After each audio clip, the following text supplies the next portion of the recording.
Cette émission a pour but de vous encourager et à vous familiariser avec les sujets de la Bible, qui est appelée aussi la parole de Dieu, le livre de Dieu, les Saintes Écritures.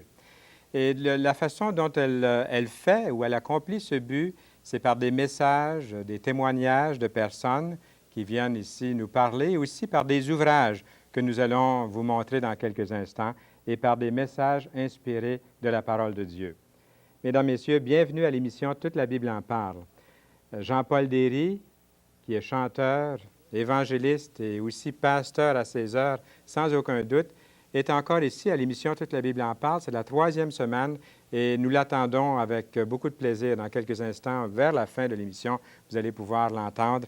Et cette fois-ci, il nous parlera de cette nouvelle vie. C'est une chanson qui nous interpelle de vouloir marcher avec Dieu. Donc, nous vous conseillons d'être là. Nous avons beaucoup de choses à vous dire. Par exemple, j'aimerais vous montrer les ouvrages que nous vous offrons. Peut-être y a-t-il encore des personnes qui n'ont pas reçu Bonne Nouvelle aujourd'hui et aussi les leçons de Marie, Mère de Jésus. C'est un livre extraordinaire que nous vous offrons. Il vous suffit d'en faire la demande. Vous allez voir dans quelques instants là, les numéros de téléphone qui vont paraître. Ils sont là devant vous. Vous n'avez qu'à les noter. Et vous faites bien de les noter tout de suite parce qu'ils ne paraîtront qu'une couple de fois durant l'émission. Donc, vous avez ici Edmonton, Grande-Bay, La Tuque, Montréal, Rive-Sud de Montréal, Saint-Élie et Sherbrooke. Notez celui qui est le plus près de chez vous et appelez-nous pour recevoir ces ouvrages que nous vous avons montrés à l'écran. Vous pourriez aussi en même temps nous dire ce que vous aimez de l'émission, donner vos conseils, vos commentaires et peut-être nous demander à quel endroit dans votre ville, village, là où il y a une rencontre de personnes qui se réunissent autour d'une table pour étudier la parole de Dieu. Eh bien, nous allons dans quelques instants nous rendre auprès de cette Portugaise du nom de Margarida de Andrade. Nous l'écoutons. Bienvenue, Margarida de Andrade. Je pense que j'ai bien prononcé votre nom. Parfaitement, avec oui. un petit accent du Québec. Très beau, oui. Ça me fait plaisir de vous accueillir, Margarida. Ça fait longtemps qu'on voulait vous avoir ici à l'émission. Il y a plusieurs de vos amis qui même demandaient à ce que vous veniez nous parler et faire connaissance avec notre public et notre public avec vous. Parlez-nous un peu de ce que vous êtes, de ce que vous faites présentement pour qu'on puisse s'identifier à vous un petit peu plus. Ma vie est très simple. Je travaille dans une compagnie de télécommunications aéronautiques. Donc, je fais de 9 à 5, plus ou moins. J'ai ma fille de 15 ans, Lydia, et je m'en occupe aussi. Mes parents aussi sont à Montréal. Et c'est ça, une vie très simple. Et vous êtes à Montréal depuis plusieurs années? Oui, depuis 1964. Donc, mais j'ai vécu aussi entre-temps au Portugal un petit peu.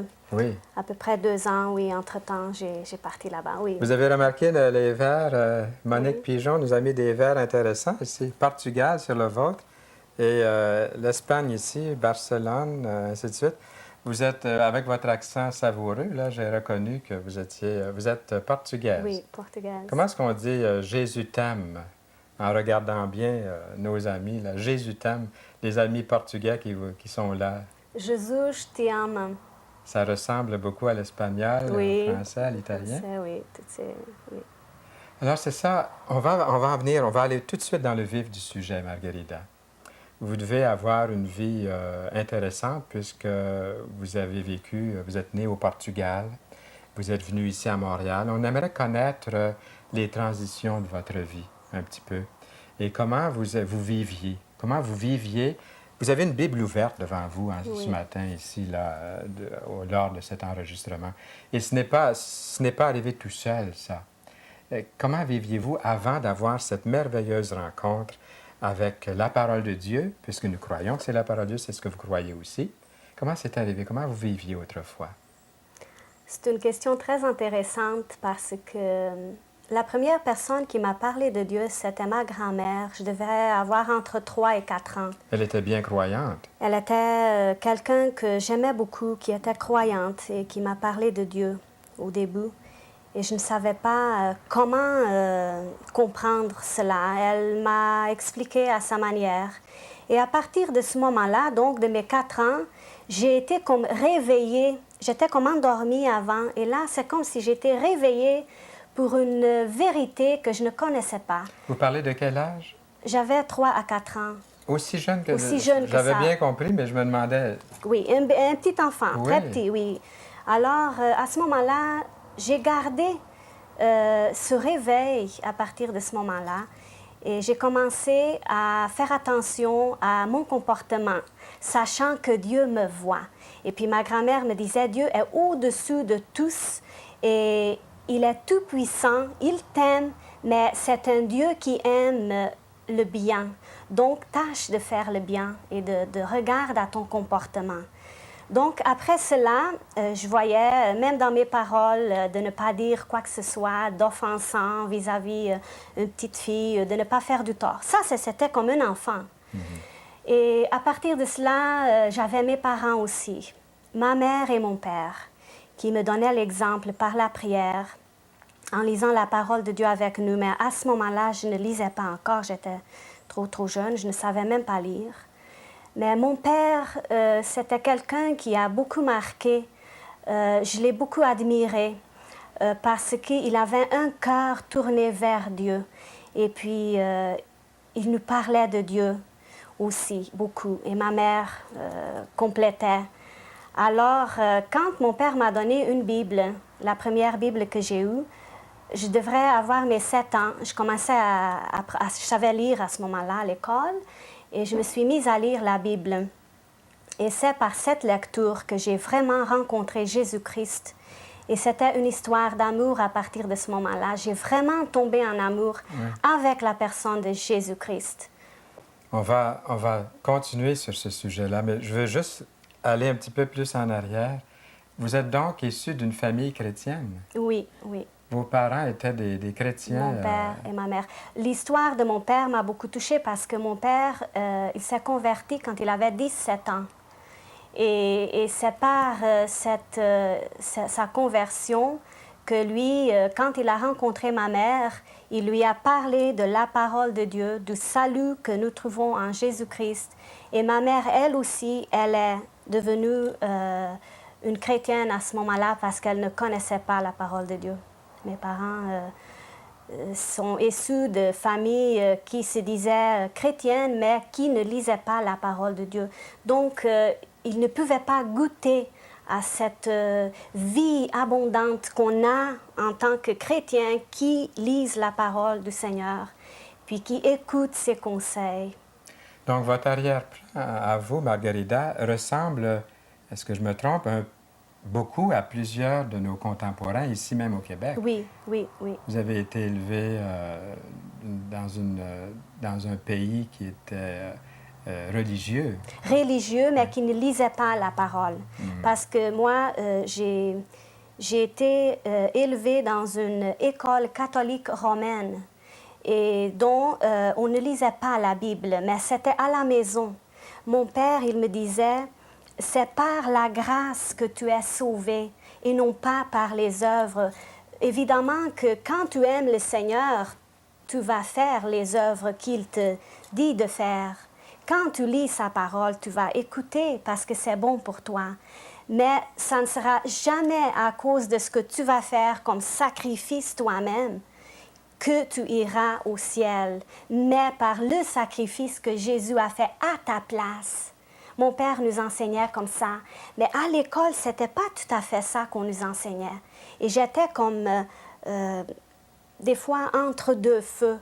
Je voulais écouter mon père et je voulais écouter la maîtresse d'école qui me disait que c'était par les œuvres, le salut. Et mon père me disait, c'est par la grâce, c'est par l'amour que Dieu a eu envers toi, par son sacrifice qu'il a fait à ta place. Et c'est là que je me suis mise à lire, dire non, il faut que je sache, parce que j'étais entre deux, je voulais voir où ce qu'elle est la vérité. Puis c'était Jésus qui m'a dit, vraiment, venez à moi, vous tous qui êtes fatigués et chargés, et je vous donnerai du repos. En tout cas, c'était tous ces mots de Jésus que j'examinais, même étant un petit enfant, et ça a resté avec moi. Alors, c'est venu, est-ce qu'on pourrait dire que c'est venu, ça, graduellement dans votre vie? Très graduellement. Vous ne vous souvenez pas d'un jour en particulier où vous vous êtes converti au Seigneur Jésus-Christ, mais c'est venu graduellement. C'est venu très graduellement. Il y a eu cette question qui se posait dans mon cœur après que ma grand-mère m'ait parlé. Mais j'ai été marquée par ma grand-mère et par mon père, par son témoignage. Et après, le Seigneur m'a marquée pour l'éternité. Oui. Donc, c'est venu graduellement. Est-ce que vous pouvez quand même dire, à partir de tel âge, j'avais l'assurance que Jésus-Christ était mon sauveur aussi? C'est maintenant que vous pouvez dire, en regardant en arrière, en rétrospective, je m'étais converti à Jésus-Christ. Vous comprenez? Je sais que je peux dire, vers mes 8 ans, j'étais certaine, parce que j'avais lu, j'avais compris que c'était lui qui m'a sauvée. Et j'ai accepté, j'ai voulu de son salut parce que j'ai vu que j'avais besoin de ce sauveur merveilleux. Je ne pourrais jamais rien faire pour moi et pour moi-même. Alors, je l'ai pris, lui.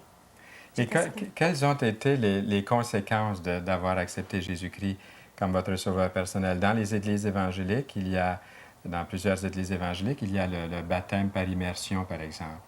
Il y a aussi... j'aimerais que vous nous parliez, si vous vous sentez libre, de votre cheminement à partir de ce moment-là, parce que votre vie a dû connaître des transformations. Oui, oui. Évidemment, je me suis baptisée à un moment donné parce que je voulais dire aux gens, oui, j'accepte ce sauveur et je l'ai fait. J'ai continué de lire tout le temps la parole de Dieu, d'être dans des églises, dans des assemblées qui nous montraient, qui nous enseignaient sa parole. Mais c'est sûr, j'ai eu beaucoup de guérisons qu'il a fallu qu'ils se fassent dans mon cœur parce que j'avais des craintes. Et le Seigneur m'a montré que la crainte n'est pas dans l'amour. Est-ce que vous sentiriez libre de nous en parler un petit peu de certaines de ces craintes-là? Parce que moi, en vous entendant dire que vous aviez besoin de guérison, je me dis quoi? Oui, Elle avait besoin de guérison, elle qui avait entendu la parole de Dieu depuis l'âge de 4 ans, à 8 ans, qui avait la certitude de son salut, et tout à coup, elle réalise qu'elle a besoin de guérison. Alors, si vous vous sentez libre d'en parler, peut-être qu'on pourrait s'identifier avec ça. Oui, parce que en tant qu'humaine, nous recevons beaucoup... Moi, je recevais beaucoup d'influence de tous les milieux. Et je me suis aperçue que j'avais des craintes. Par exemple, des moments donnés, je priais pour des amis. J'aurais voulu qu'ils aient une conversion au Christ. Des amis, des fois, qui étaient dans de mauvaises voies. Et puis, je priais le Seigneur de les amener à la lecture de sa parole, à cette nouvelle vie. Et j'étais impuissante dans mes prières parce que j'avais des craintes. Au lieu d'abandonner tout dans les mains du Seigneur, je voulais faire des choses à la place de Jésus. Et c'est à ce moment-là que j'ai compris que j'avais besoin d'une guérison intérieure dans mon cœur afin que le Seigneur puisse, lui, travailler parfaitement dans ma vie. Vous l'avez eu, cette vie? Je l'ai eu. Oui? Je l'ai eu il n'y a pas très, très longtemps. Ça se fait comment? Parce que j'ai beaucoup examiné mon cœur et j'ai vu qu'il y avait des choses qui n'étaient pas de Dieu dans mon cœur parce que c'était des esprits négatifs comme les craintes, peut-être des jalousies, peut-être des ressentiments, des désirs de vengeance parce qu'on a toujours souffert à un moment donné des choses dans notre passé. Et alors, c'est en demandant au Seigneur de me montrer vraiment ce qu'il y avait dans mon cœur que lui, il m'a montré. Et lui demandant après de me guérir. Et c'est là qu'il s'est passé comme un clic, que j'ai vu qu'il faut que je laisse faire Dieu en moi, me laisser faire par le Seigneur, parce que je voulais faire trop de choses à la place de Dieu. Et maintenant, j'ai cette paix. J'ai arrivé à avoir cette paix merveilleuse qui, dans toutes les circonstances de ma vie, me laisse réjouir dans le salut que Dieu me donne. Et aussi, je peux passer à travers des circonstances mauvaises, des souffrances, parce qu'on passe tous à travers des souffrances, mais en sachant que il n'y a aucun échec dans cette vie. lorsqu'on sait qu'on va avoir une éternité avec le Seigneur. Et c'est ça qui me donne la force. Est-ce que le Seigneur s'est servi de sa parole, de circonstances parce que c'était votre désir d'avoir cette guérison? Absolument. Alors, je me demande comment Jésus s'est pris pour vous guérir ou pour se révéler à vous? À travers beaucoup de circonstances. Et puis, le Seigneur a pu le faire parce qu'à un moment donné, j'ai tombé à ses pieds et j'ai dit, je sais que toi, tu es le Tout-Puissant. Je sais que tu es le bonheur et la vie en abondance. Pourquoi alors est-ce que j'ai tellement de souffrance dans les circonstances? Des fois, les circonstances étaient beaucoup moins mauvaises que je les voyais, parce que justement, le Seigneur n'y était pas. Alors, j'ai beaucoup insisté auprès de Dieu de me montrer, de me guérir, d'arriver là où il veut m'amener. Puis, c'est lui qui accomplit maintenant les choses dans ma vie. Il les accomplit à ma place. Ce n'est plus moi qui fais les choses à sa place, parce que c'était toujours l'échec. Et maintenant, quand c'est lui, c'est le succès et c'est lui. Mon désir le plus profond, c'est que sa volonté s'accomplisse dans ma vie. Donc, je ne veux plus avoir de volonté moi-même. Je mets tout devant lui et je sais que notre Dieu, il est illimité. Donc, je connais le Dieu que j'ai. C'est notre Dieu tout-puissant, le Dieu des délivrances. Déjà, vous nous donnez un message vraiment d'encouragement. Est-ce que vous auriez un message à laisser, que vous aimeriez nous transmettre pour l'avenir? Quand vous parliez tantôt des craintes, vous vous êtes gardé de dire ce que c'était. Est-ce que c'était des circonstances pénibles dans votre vie? Toutes sortes de craintes. Toutes sortes de choses. Toutes sortes de craintes. Par exemple, la crainte de perdre un emploi, la crainte que ma fille tombe morte, la crainte que les parents vont mourir un jour puis je serai seule. Toutes sortes de craintes. Alors, voyez-vous, le message que vous pourriez nous laisser en terminant cet entretien pourrait encourager plusieurs personnes. Absolument. Alors, je vous laisse l'occasion de partager avec nous quelque chose. J'ai tellement à dire, je n'ai pas le temps. Et ce que je voulais dire aux gens, c'est de s'abandonner vraiment dans les bras de ce grand Dieu tout-puissant et de lire sa parole. Parce que tout est dans la parole de Dieu. Je goûte à sa parole et je trouve qu'elle est délicieuse. Le psaume 50, par exemple, tout le psaume 50, il n'est pas très long. Il a 23 versets. Mais il me parle de Dieu d'une façon très, très immense. Il me montre un Dieu qui veut me parler, un Dieu qui veut me guérir, un Dieu qui veut nous écouter et qui veut qu'on l'écoute aussi. Et il nous aime, il nous donne la clé du bonheur. Il nous dit « Invoque-moi au jour de la détresse. Je te délivrerai et tout me glorifiera. » Quelle certitude que de pouvoir l'invoquer et de savoir qu'il nous délivrera. Et nous, on le glorifie, je veux le glorifier pour cette délivrance qu'il nous apporte toujours. Eh bien, là-dessus, on voit que c'est vrai ce qui vous est arrivé. Vous vous êtes appuyé sur sa parole, c'est une promesse. Il a vraiment exécuté ces choses-là dans votre vie. Et vous avez bien transmis à moi, puis aussi à l'auditoire, ce que le Seigneur a fait pour vous. Il vous a donné de grandes délivrances. Que Dieu soit loué. De grandes choses. Je n'ai pas de mots. Je pourrais parler 1 an de temps. Mais allez à Jésus. Faites ce que sa mère a dit. Allez à mon fils et faites tout ce qu'il vous dira. Et dans sa parole, nous avons la clé du succès, de la paix et du bonheur. Eh bien, Margarida de Andrade, merci beaucoup de cet entretien. Ça me fait grand plaisir, grand plaisir. C'est moi qui vous remercie. Nous sommes de retour en studio. Et puis, moi aussi, je viens d'écouter le témoignage de Margarida de Andrade. Et puis, je suis vraiment reconnaissant. J'ai oublié de mettre mon petit micro, là. Est-ce que vous m'entendez mieux comme ça? Ça doit, hein? Et je suis très, très béni d'avoir entendu ce témoignage, je disais, de Margarida de Andrade. Parce que c'est vrai, on écoute son témoignage, puis on s'aperçoit que ce sont des paroles qui viennent du cœur, c'est sincère. Qu'est-ce que vous en avez pensé vous-même? Je vous donne un peu ce que moi j'ai ressenti en écoutant ce témoignage. Est-ce que vous aimeriez vous exprimer, vous aimeriez nous dire ce que vous en pensez? Est-ce que son témoignage vous a touché de quelque façon que ce soit? Est-ce qu'il y a quelqu'un dans l'auditoire ou dans votre maison qui a pu s'identifier avec Margarida? Ce serait bon de le savoir et puis sûrement que nous serions très heureux de vous entendre. Très rapidement, je vous montre ici les deux ouvrages que nous vous offrons. Le Nouveau Testament de la Société biblique canadienne qui vous est offert tout à fait gratuitement, et aussi les leçons de Marie, Mère de Jésus. Et on vient justement d'entendre parler Margarida de Marie, Mère de Jésus. Ça fait du bien d'entendre ces messages. Et pour la troisième semaine, notre frère dans le Seigneur et notre ami Jean-Paul Derry est prêt aussi à vous parler, à parler à votre cœur. Vous voyez les numéros qui paraissent. N'oubliez pas de les noter. Ils ne sont pas là longtemps et vous pouvez les noter et nous appeler.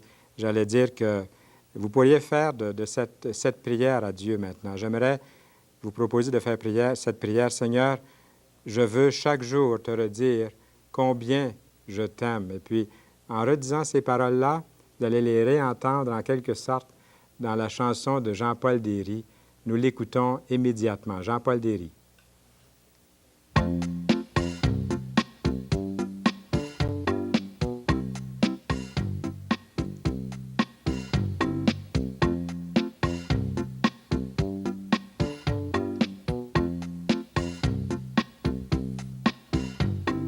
Toi, Majesté, tu as quitté tout ton royaume pour moi. Tu t'es chargé de cette croix et humilié pour moi. Je veux chaque jour te redire combien je t'aime, marcher auprès de toi. Je veux revoir tes souffrances sur la croix, tout ton amour pour moi. Toi, Majesté, tu as quitté tout ton royaume pour moi. Tu t'es chargé de cette croix et humilié pour moi. L'amour que tu démontras aux hommes de cette terre ne peut être égalé. Le sang que tu versas, la croix du calvaire, devait tous nous pardonner. Toi, Majesté, tu as quitté tout ton royaume pour moi. Tu t'es chargé de cette croix et humilié pour moi. Et humilié pour toi.